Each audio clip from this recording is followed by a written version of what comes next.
ನೋಡಿ, AICC youth Congress ನಮ್ಮ ಹುಡುಗನಿಗೆ ಇವತ್ತು ಅರೆಸ್ಟ್ ಮಾಡಿ ಅವರಿಗೆ ಜುಡಿಷಿಯಲ್ ಕಸ್ಟಡಿಗಳಲ್ಲಿ ಪೊಲೀಸ್ ಕಸ್ಟಡಿಗಳಲ್ಲಿ ಕಳಿಸ್ತಾ ಇದ್ದಾರೆ.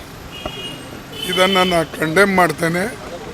ಮತ್ತು ಇಂಥ ಯಾವಾಗಲೂ ಕೂಡ ಯಾರು ನಾನು ಕಂಡೆಮ್ ಮಾಡ್ತೇನೆ. ಇಂಥ ಪ್ರೊಟೆಸ್ಟ್ಗಳಲ್ಲಿ ಯಾವಾಗಲೂ ಕೂಡ ಒಂದು ಸೂಚನೆ ತೆಗೆದುಕೊಂಡು ಅದನ್ನು ಇದು ಪ್ರೊಟೆಸ್ಟನ್ನು ಒಂದು ದೇಶದ ಹಿತಕ್ಕಾಗಿ ಅಂತವ್ರು ಮಾಡಿದ್ದಾರೆ. ಅದಕ್ಕಾಗಿ ನಾವು ಇದ್ರ ಬಗ್ಗೆ ಅಷ್ಟು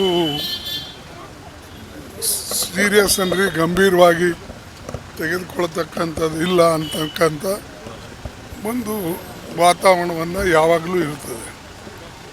ಇಲ್ಲಿ ಅವ್ರು ಪ್ರೊಟೆಸ್ಟ್ ಮಾಡಿದ್ದು ಎದರಿಗೋಸ್ಕರ ಮಾಡಿದ್ದಾರೆ? ಅವ್ರು ಪ್ರೊಟೆಸ್ಟ್ ಮಾಡಿದ್ದು ಈ ದೇಶದಲ್ಲಿರ್ತಕ್ಕಂಥ ಅನ್ಎಂಪ್ಲಾಯ್ಡ್ ಬಗ್ಗೆ, ಈ ದೇಶದಲ್ಲಿರ್ತಕ್ಕಂಥ ರೈತರ ಮೇಲೆ ಆಗತಕ್ಕಂಥ ಅನ್ಯಾಯ ಮತ್ತು ಟ್ರಂಪ್ ಜೊತೆಯಲ್ಲಿ ಇವರು ಹೊಂದಾಣಿಕೆ ಮಾಡಿಕೊಂಡು ರೈತರ ಮೇಲೆ ಒಂದು ದೊಡ್ಡ ಭಾರವನ್ನು ಬೀಳ್ತಾ ಇದೆ. ಅವರಿಗೆ ಸಂಪೂರ್ಣವಾಗಿ ರೈತರಿಗೆ ನಾಶ ಮಾಡ್ತಕ್ಕಂಥ ಕೆಲಸವನ್ನು ಅವ್ರು ಮಾಡ್ತಾ ಇದ್ದಾರೆ. ಅದಕ್ಕಾಗಿ ಈ ಪ್ರೊಟೆಸ್ಟನ್ನು ಅವರು ಮಾಡಿದ್ದಾರೆ. ಅದಕ್ಕೆ ಇವರು ಅವರಿಗೆ ಜುಡಿಷಿಯಲ್ ಕಸ್ಟಡಿಗಳಿಗೆ ಕಳಿಸೋದು, ಬೇಲ್ ತೆಗೆದುಕೊಂಡು ಬೇಲ್ನೂ ಎಲ್ಲ ನಿರಾಕರಿಸ್ತಕ್ಕಂಥದ್ದು, ಇದು ಎಲ್ಲ ಮಾಡ್ತಾ ಇದ್ದಾರೆ. ಇದು ರಿಯಲಿ ನಾನು ಪ್ರಜಾಪ್ರಭುತ್ವದಲ್ಲಿ ಇಂಥದ್ದು ಆಗಬಾರ್ದು. ಮತ್ತು ಪ್ರೊಟೆಸ್ಟ್ ಯಾರೇ ಮಾಡಿದ್ರೂ ಕೂಡ ನ್ಯಾಯವಾಗಿರ್ತಕ್ಕಂಥ ಪ್ರೊಟೆಸ್ಟ್ ಅದು. ನಾನು ಬೇರೆಯವರಿಗೇನು ತೊಂದರೆ ಏನಾಗಿಲ್ಲ. ಇಂಟರ್ನ್ಯಾಷನಲ್ ಈವೆಂಟ್ನಲ್ಲಿ ಮಾಡಿದ್ದಾರೆ, ದೇಶದ ಮರ್ಯಾದೆ ಹೋಯಿತು. ಮತ್ತು ನೀವು ಕಾಮನ್ವೆಲ್ತ್ ಗೇಮ್ನಲ್ಲಿ ಎಲ್ಲ BJPದವ್ರು ಮಾಡಿದಿರಲ್ಲ, ಆವಾಗ ಇನ್ಕ್ಲೂಡಿಂಗ್ ಸೀನಿಯರ್ ಲೀಡರ್ಸ್ ಲೈಕ್ ನಮ್ಮ ಗಡ್ಕರಿ ಅಂತವರು. ಇಲ್ಲಿ ಯೂತ್ ಕಾಂಗ್ರೆಸ್ದವರು ಅವರು ಒಂದು ಗಮನ ಸೆಳೀಬೇಕು ಅನ್ನತಕ್ಕಂಥ ದೃಷ್ಟಿಯಿಂದ ಇದನ್ನು ಮಾಡಿದ್ದಕ್ಕೆ ಒಂದು ದೊಡ್ಡ ಅಪಪ್ರಚಾರ ಮಾಡ್ತಕ್ಕಂಥದ್ದು. ಮೋದಿಯವರು ಸ್ವತಃ ಇಂಥ ಮಾತಾಡ್ತಕ್ಕಂಥದ್ದು, ಕಂಡೆಮ್ ಮಾಡ್ತಕ್ಕಂಥದ್ದು, ಅದನ್ನು ನಾನು ಖಂಡಿಸ್ತೇನೆ. ಮೋದಿಯವರು ಡರ್ಪುಕ್ಕಿದ್ದಾರೆ.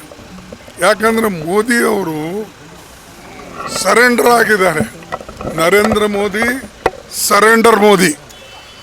ದೇಶದ ಬಗ್ಗೆ ಯೋಚನೆ ಮಾಡದೆ ಟ್ರಂಪ್ ಮುಂದೆ ಅವನು ಹೇಳಿದ್ದೆ ಕೇಳ್ತಕ್ಕಂಥದ್ದು, ರಷ್ಯಾನಿಂದ ಎಣ್ಣೆ ತೆಗೆದುಕೊಳ್ಬೇಡಿ ಬಂದ್ ಮಾಡೋದು, ಮತ್ತು ನಮ್ಮ ದೇಶದಲ್ಲಿ ಏನು ರೈತರ ಉತ್ಪಾದನೆಗಳವ ಅದರ ಮೇಲೆ ಒಂದು ದೊಡ್ಡ ಪರಿಣಾಮ ಬೀಳ್ತದೆ.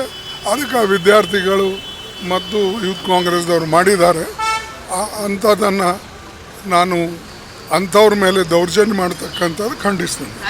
ಜೀನಿ ಸ್ಲಿಮ್ ರೆಫರ್ ಮಾಡ್ಬೇಕಾದ್ರೆ ಕಾರಣ ಏನಂದ್ರೆ ವೇಟ್ ಲಾಸ್ ಸಲುವಾಗಿ ನಾನು ಬಹಳ ಜನ ಕೇಳಿದ್ರು. ಫಸ್ಟ್ ನಾನು ತಗೊಂಡು ನನಗೆ ರಿಸಲ್ಟ್ ಬಂದ್ಮೇಲೆ ಆಮೇಲೆ ನಾನು ಜೀನಿ ಸ್ಲಿಮ್ ಇನ್ನೊಬ್ಬರಿಗೆ ಪ್ರಿಪೇರ್ ಮಾಡಿದ್ದೆ. ಸುಸ್ತಾಗೋದು ಕಡಿಮೆ ಆಯ್ತು, ವೀಕ್ನೆಸ್ ಅದು ಏನೂ ಇಲ್ಲ, ಪೂರಾ ಹೆಲ್ದಿ ಅದೇನೆ. ವೇಟ್ ಜಾಸ್ತಿ ಇರೋರಲ್ಲಿ ಏನೇ ಡೌಟ್ ಇಲ್ಲದೆ 100% ಬಳಸಬಹುದು. ಪ್ರತಿದಿನ ನಮ್ಮ ಜೀನಿ ಸ್ಲಿಮ್ ನ ಯೂಸ್ ಮಾಡಿ ಯಾವುದೇ ಸೈಡ್ ಎಫೆಕ್ಟ್ ಇಲ್ದಂಗೆ ನೀವು ಸಣ್ಣ ಆಗ್ತೀರಾ.